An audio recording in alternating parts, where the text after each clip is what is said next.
This is episode 50 of the Fitness Plus Technology Podcast, a special episode with the president of FitC, Bryan O'Rourke. Being proactive as the CEO of your own health is really important to both the quality of anyone's life in the long run and the cost of, maintaining your life in a sustainable way. That dynamic is not going to go away. And in fact, it's going to become more and more pronounced. More people die today from overeating than from famine. And with the epidemic of lack of activity, people are going to need to start taking control of their life and doing things mindfully to experience, the life they want, the quality of life they want and deserve.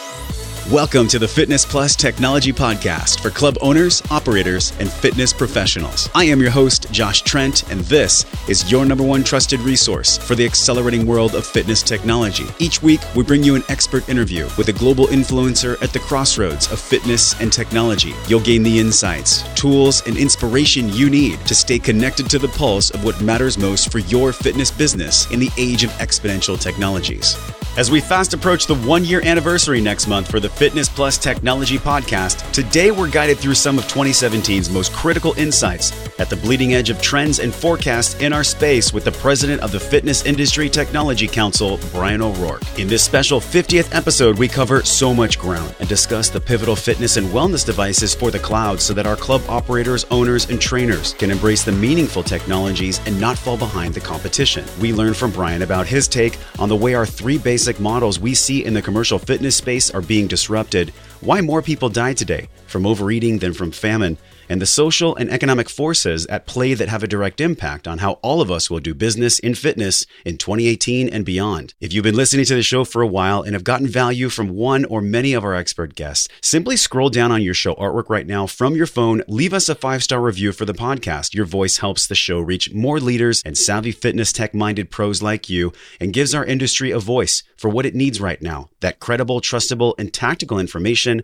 it must have to thrive in our digital era. Over the past 50 shows, we've made a big focus on simplifying a sometimes cumbersome job of finding that reliable and detailed info on the trends occurring in our space so your business can make informed tech decisions. And in this powerful conversation, we also uncover with Bryan how the rising level of consumer expectation will impact the need for club owners and operators to both embrace and implement key tech that will make a difference. With older legacy technology systems in the United States driving risk aversion and slowing tech adoption in the fitness industry, what can we do as a fitness technology community to close the gap and serve more clients than ever before? The answer to that question and much more takeaways for club owners, operators, and fitness professionals in this special 50th episode with Bryan O'Rourke.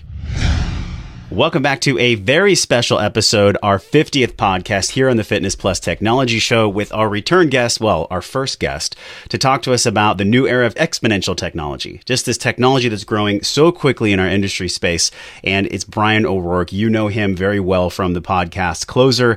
Bryan, it's been such a labor of love. Thank you so much for coming back on the show. No, thanks for being here. It's been a great experience, both sponsoring it and being a part of collaborating with you around creating this content and sharing it with the world to try to help people figure out how they can use these tools to better their business and their careers. I think what I've come to learn most about hosting the show and interacting with our expert guests is that we are truly all in this journey together, connecting fitness and tech. And I'd love for you to share maybe with us starting off a show that's come up for you in the past 50 episodes. It's really cool to have this conversation at 50 that's made you think differently or that's given you an insight you can share with us. Well, there's so many. I mean, you can think back on my partner, Robert Dyer, and talking about the human side of the business and how, technology can't replace that human touch. Or, you think back on Jan Middelkamp's talking about behavior change, Michael Mantel's discussions about wellness and about mentality and thinking, mindfulness.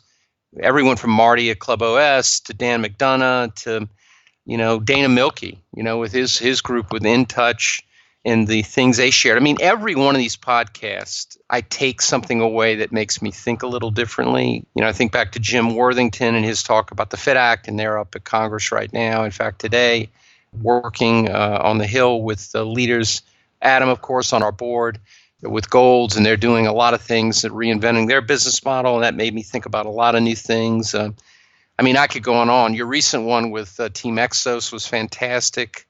Really talking about how training and coaching that blend of the human aspect with technology is really being delivered in the marketplace, and how people are thinking about that. Gamification with Josh, AI with John. Yeah. I could go on and on. We have had so much great content, I think, and very special people sharing a lot of very detailed information about what they're thinking, what is actually happening out there. So, I always listen to these when I'm working out, ironically, and it's not a podcast episode that goes by that doesn't impact me in some way. So you work out at the club listening to a podcast for club owners, operators, and fitness pros. When I am at the club. Yeah. If not, I'm in the backyard. So let's talk about the survey, Bryan. We had this survey that yourself and Michael Scott Scudder had, so generously put out to our industry space. And it was 1,600 plus facilities across the world.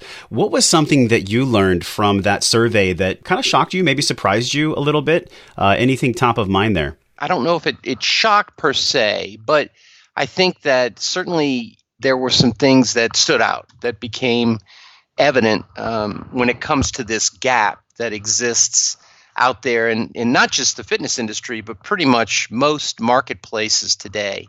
And that's this gap between what's happening in the real world and what people are doing in reality. So some of the findings, and you can get this on SlideShare or connected through, our website at Fitzy. But if you just look at, for example, social media marketing and engagement and how people are doing that, about 2/3 of facilities that involve themselves in the survey use digital marketing platforms, but over 1/3 admit readily they don't even know how to use it. The other thing is all this data we're collecting. 63% of facilities in the report say they do not have a reliable resource or means to even analyze the data they're collecting. 3 out of 10 of the survey respondents said they don't have enough information to make informed technology decisions. While all that's going on, almost 42% of the respondents are not concerned or very little concerned about falling behind to more technologically savvy competitors. So what you see there is kind of some conflicts between what people are doing and what they think they're doing and what they may be really capable of doing in the end. And I think that just reflects this transition period we're going through from the era of the past to the era of the future. And given the number of facilities involved in the survey, which are rather substantial, when you see those kind of different kind of conflicting responses, I think it shows that there's a lot of uncertainty out there right now as to what to do, which is why we at the Fitzy and with your help with the podcast, which is why we're doing what we're doing. Yeah. We're trying to share real world examples of brands and experts talking about what they are doing and why, and hopefully this will reassure people and help them through the process of making decisions about what they need to do and why. I think a lot of brands are trying to connect the dots between behavior and sustainable long-term health goals. Many clubs are exploring this, especially the big box clubs. What are you seeing right now as far as trends? In a few minutes, we're going to touch on the fitness and wellness subcommittee standards. But for right now, just your general approach. You travel the world, Bryan. What are you seeing right now in regards to connecting those dots between credible data and this longer-term behavior change that so many clubs are trying to really accomplish here? Fitness today is really evolving into the larger space of betterment. Some people call it wellness. They have different labels for it, where fitness is now a subcomponent. And when you look at the business models that operate in the world, the commercial models, they fall into 3 basic buckets: membership models.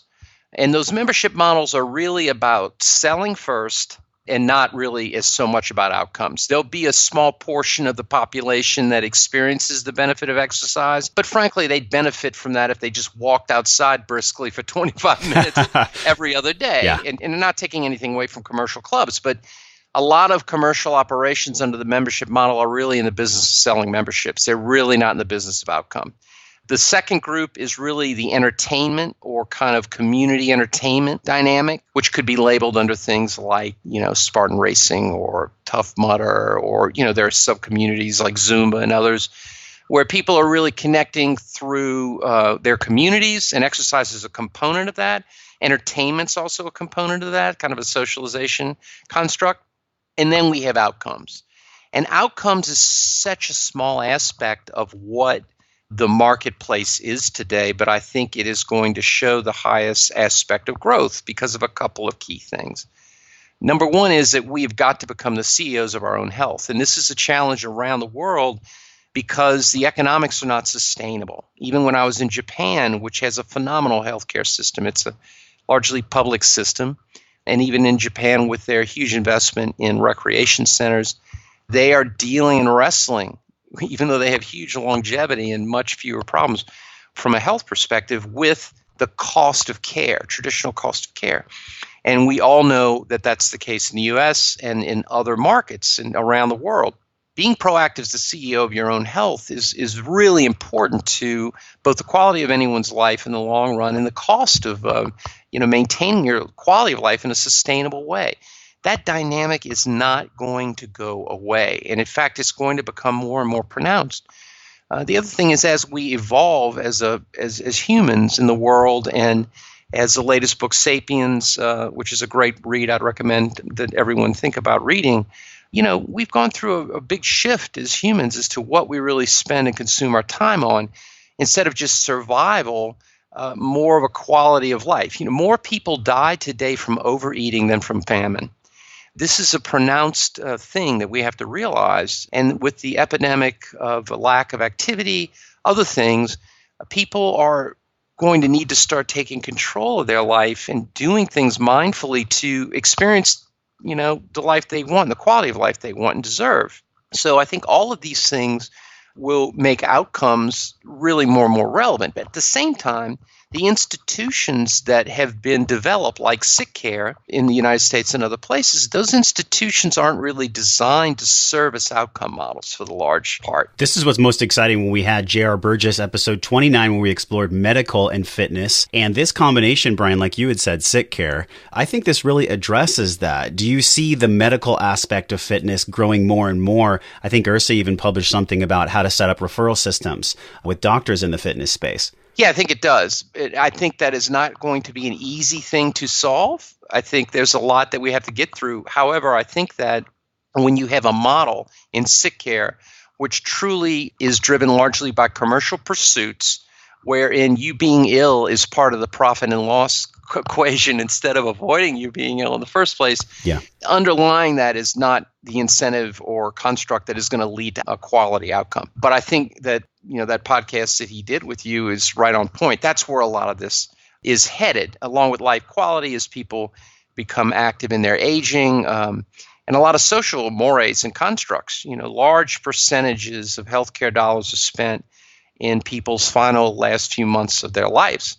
There's just a lot of ill-advised spending of resources on things that if they were spent in other ways, I think the quality and outcome of everyone's lives will improve. So I think in the three buckets, outcomes is the smaller piece, but I think it's definitely going to be the future of what's coming, and technology is going to play a big part in that. Talk to us about the CTA and this wellness subcommittee, because this is where really, the nuts and bolts are on the ground, the standards. This is where related documentation for consumer health and fitness tech, including portable and wearable health and fitness devices, are talked about.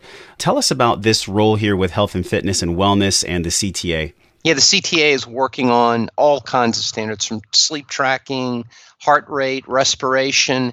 They are really the standards body that FITSE works very close with in learning about, and they have the largest tech and various stakeholder companies involved. Of course, CTA's behind and involved with CES.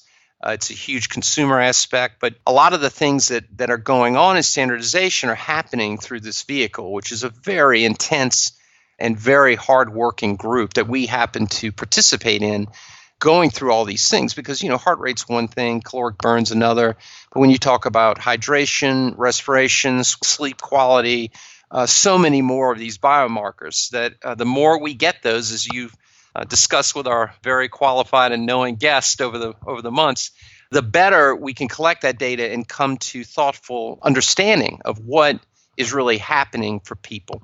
And we need standards to do that. And so one of the things that the Fitness Industry Technology Council does is they spend time on these groups learning and giving feedback while these companies move forward with implementing all these new technologies. So it's exciting to be part of that. It's ground zero, man. Yeah, I mean, it's literally the beginning of the beginning. One of my favorite quotes that I've actually mentioned when I go on other shows about you, Bryan, is that the greatest products and services of our fitness space have not been created yet. You said it on episode 1. I think it still rings true right now. What do you think is possible? I mean, it's such a big question, but can we have this dream dashboard in the next couple years where we include activity and biosignature data? I think we will. I think the question is, how do we make it commercialized in a sustainable way that adoption rates really start making an impact to public health?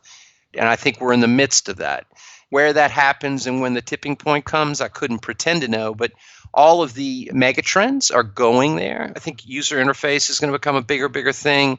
I think there's going to be some pushback on the way we're using tech now because of the adverse impacts of some of the ways we work with it. And you know about those smartphones, the screens, the not being able to turn off tech. I think there's a lot of these dynamics that will become figured out over the coming years, along with these business models and other dynamics, as you brought up in your Exos recent podcast with those gentlemen. I think you have commercial businesses that are figuring that out, very actively figuring that out. I mean, first you have to have a vision.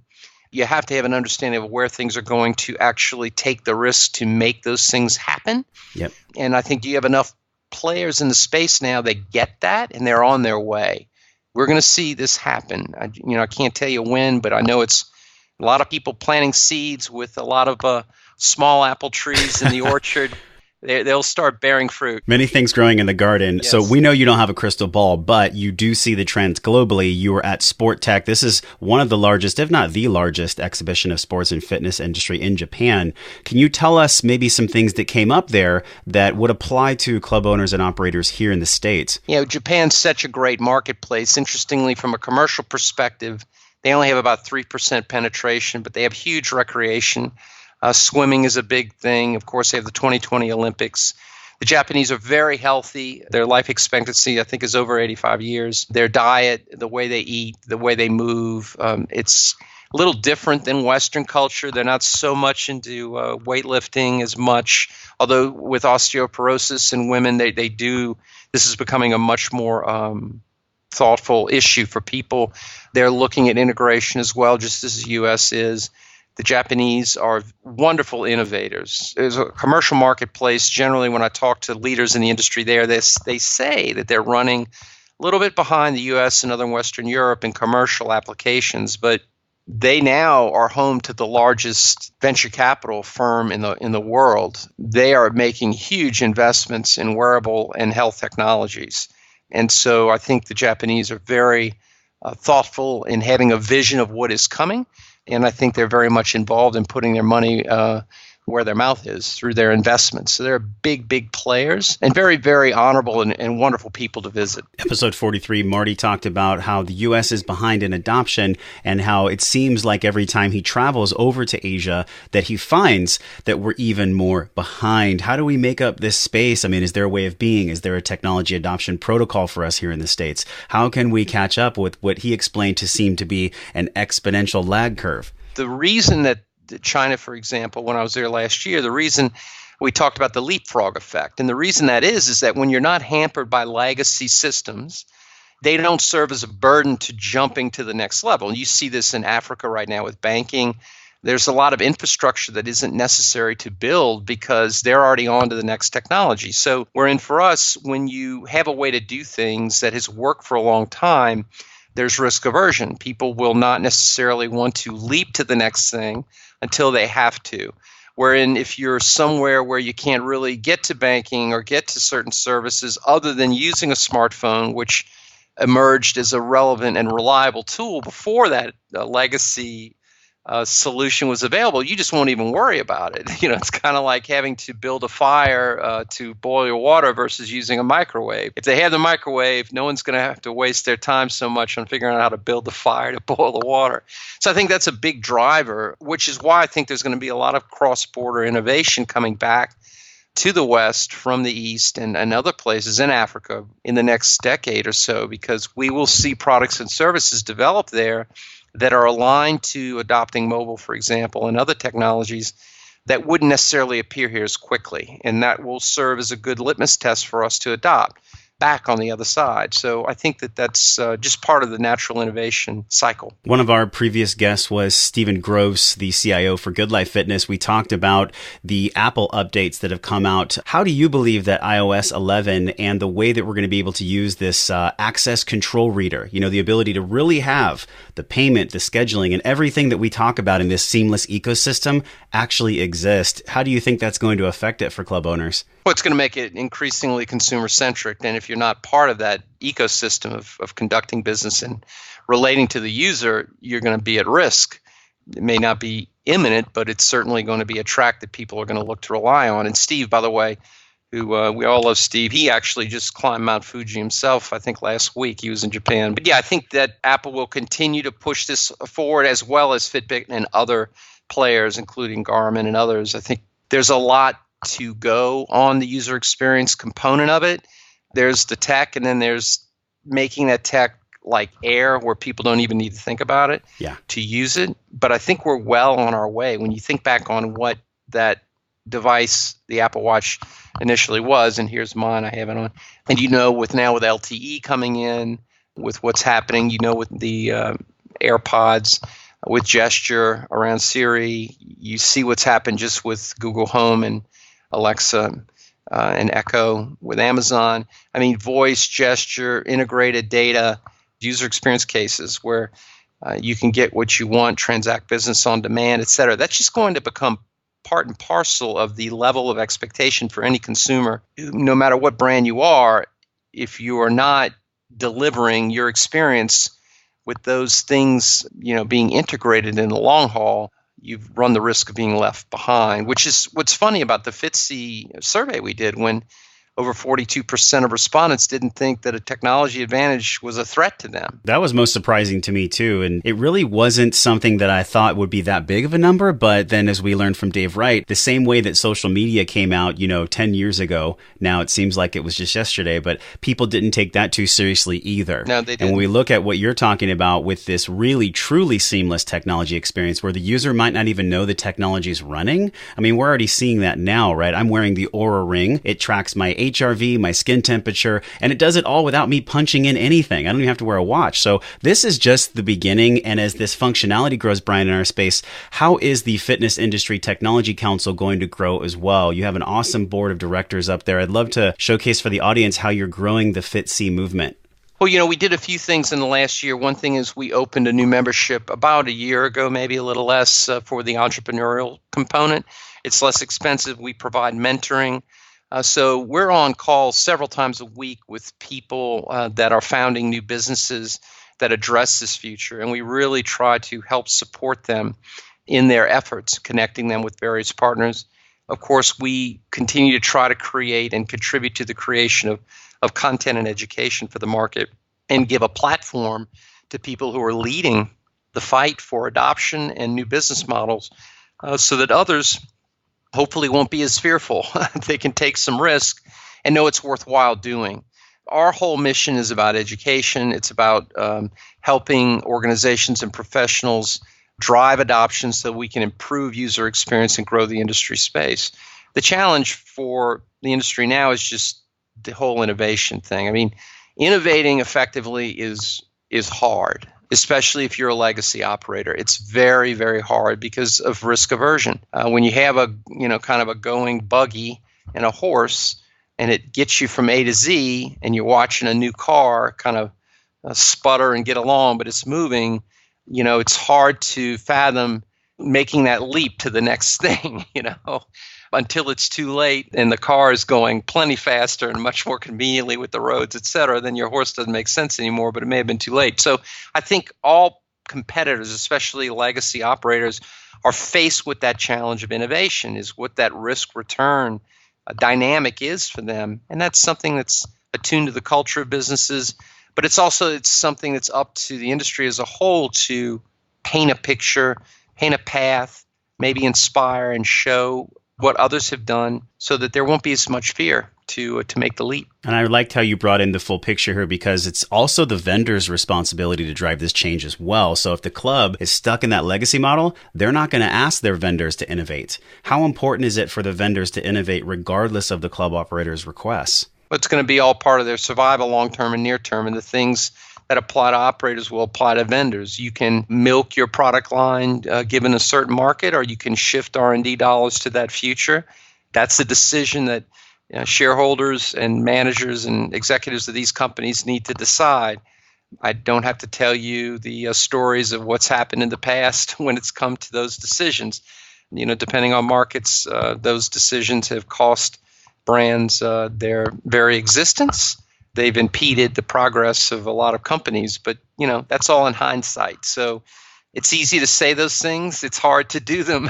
On this line of growth, too, just in a couple weeks here, coming up October 26th in London, the URSA European Congress, and the subject is very timely. It's staying ahead in an evolving industry with tech and fitness. Can you tell us a little bit about this event? Yeah, I love going to the European Congress and seeing all of our friends in Europe. And this will be the first year I'm not speaking. And I'm very happy because I get to listen and spend more time FaceTime-wise with all of our colleagues over there in London. I think it's very fortunate that URSA set the title as that and as such. And I think that we'll see some great talks from a number of phenomenal speakers. And I look forward to seeing all of our friends there in October. Do you feel that one of the trends coming up here is going to be the artificial intelligence and machine learning? We've touched on it quite a bit over the past 10 plus shows. How much is that bleeding edge right now in our space when we look at machine and AI? Is that really the biggest growth edge for us? Well, I think it's going to enable a lot of things, as you know, when it comes to big data and actually translating all that stuff into meaningful, and usable use cases, like, the Alexas I mentioned earlier and what that does and how AI drives so much of that, or any number of other technologies, which that is a component of. I always laugh. I know I brought this up in a prior podcast because it was not 2.5 years ago, I think, maybe 2.5 years ago, I was on stage at the Europe Active event and brought up AI as a key trend. And really, people kind of laughed. They laughed at me. And it just goes to show you how much changes so fast. It's amazing because now it's all the rage. But as you know, it has to do with, hey, how do we, when we see the survey and people don't even have a reliable source to really help them figure out how to use their information. So that's what machine learning does. I mean, it helps us figure out how to take all this stuff and make it actionable, make it real for the user and for our companies, our businesses. So I know that's going to be touched on at the EU Congress. And, people continue to evolve in their thinking about it. And like anything with innovation, there's the theory and the thought, and then there's the geniuses and the hard workers that are going to put the sweat and effort into actually creating that thing that many of us might not be anticipating, that's going to put together all these components and make somebody go, wow. So connecting the dots requires this genius. I think there's so many people that they collect all the data, but they're sometimes, Bryan, not even sure why they're collecting it. They just feel as if they should be collecting it. So we'll talk about this in the 2018 report. Just like last year, this year we're going to produce an even more powerful and actionable report, the Fitness Industry Technology Council 2018 Trends Report. Tell us a little bit about that. Why are you doing this for the industry? We've done it every year for a number of years now. I think this will be maybe our 4th or 5th year. We have leading people, some of them who are on the podcast, just give their view on the key trends and key areas that are happening and what we expect in 2018. We share that freely to the community at large, just trying to, again, fulfill our mission.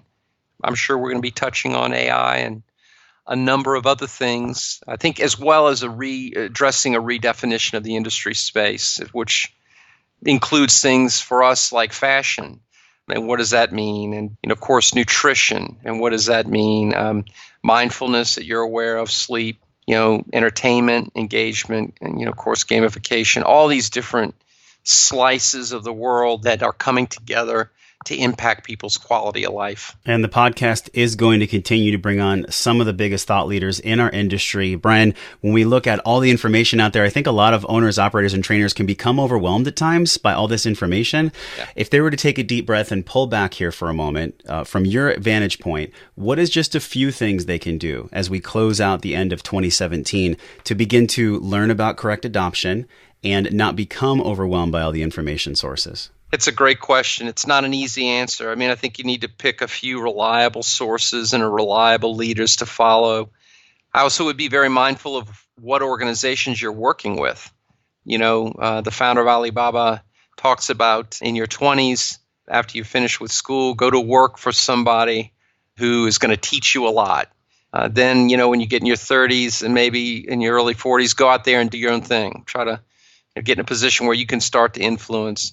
Then when you get my age in your 50s and 60s, start teaching and giving back. So I think it's, now, depending on where you sit in that spectrum or the kind of continuum, I think it's important you follow some, relevant and credible people, and that you're following on the right things. I think it's essential that we accept that a shift in the industry space is upon us. And so what the marketplace is doing, at least large swaths of it, is not going to matter as much in the next 5 years. And it's going to change. So I think once you admit that to yourself, and then you find some credible leaders, where you can read and listen to great podcasts, and then you can work in organizations that are part of that future. I think if you did those basic things, your chances of making a bigger impact long run are going to be a lot higher. I think so. And, Marty Weems had talked about this, become really great at driving forward. No matter what technology solution you pick, just choose one and move forward with it. So I think that's my interpretation of how to move forward in this age of overinformation. Bryan, this has been such a joy to produce this podcast with you and to drive so much quality information in our space. What does this intersection mean to you now compared to when we first interviewed 50 plus episodes ago? What do you see possible now that you believe will hit the bottom line and the health for our entire world? I think it's just growing the industry space and making a bigger impact to the quality of people's lives and the health of the planet. And that's the key. And I would leave this an ask for the audience. We all, Josh puts a lot of energy into this. I do too. We all try to get behind being, supporters and advocates of this transition we see happening. Please share the podcast. If you like it, please share it. Give us some love if you're enjoying it. Tens of thousands of people. We've had the privilege, Josh has had the privilege, and our guests to be listened to. For us to spread the word, we need to spread the word. So I just ask the audience to do that and to thank them for their attention and time, and to thank you, Josh, and all our wonderful guests. There's a bright future ahead, and we're all got our shoulder to the wagon, pushing it up the hill. And we're going to get there as an industry soon, I know. And I love your metaphor, too. Even though we're in the era of technology, the wagon being pushed up the hill still applies. So, Bryan, thank you so much for coming on the show. We so appreciate you. Awesome, Josh. Appreciate you, man. Everybody have a great, great week ahead and day ahead. Take care.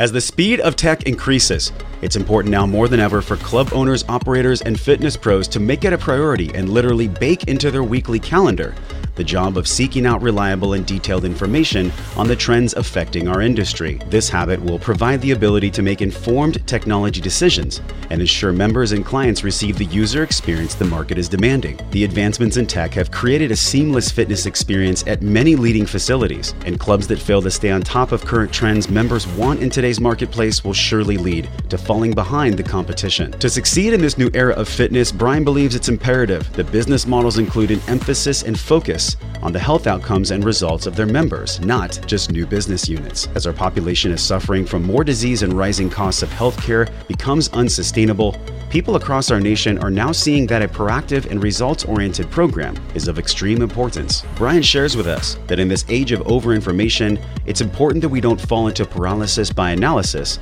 and fail to implement new tech. We are reminded in a previous episode by Marty Weems from Team Exos that we have to keep pushing forward in this regard. With Bryan's leadership and through this podcast, you can trust that the Fitness Plus Technology Show will continue to seek out that most trustable information you depend on as we move faster towards wellness, fitness, and betterment technologies that are changing the landscape of how you run your fitness business. Thank you for listening to the Fitness Plus Technology Podcast. Here's a quick message from Bryan O'Rourke. Hello, everyone. This is Bryan O'Rourke. Thanks for listening to the Fitness Plus Technology Podcast.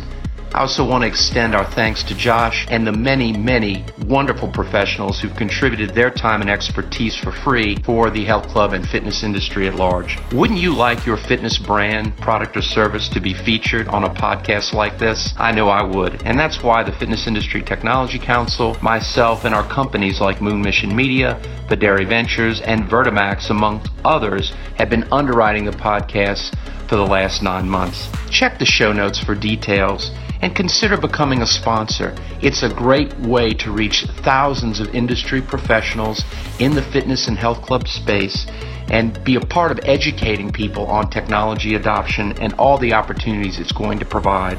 So please consider joining us here at the podcast, and we look forward to the many series of podcasts ahead. Thanks so much.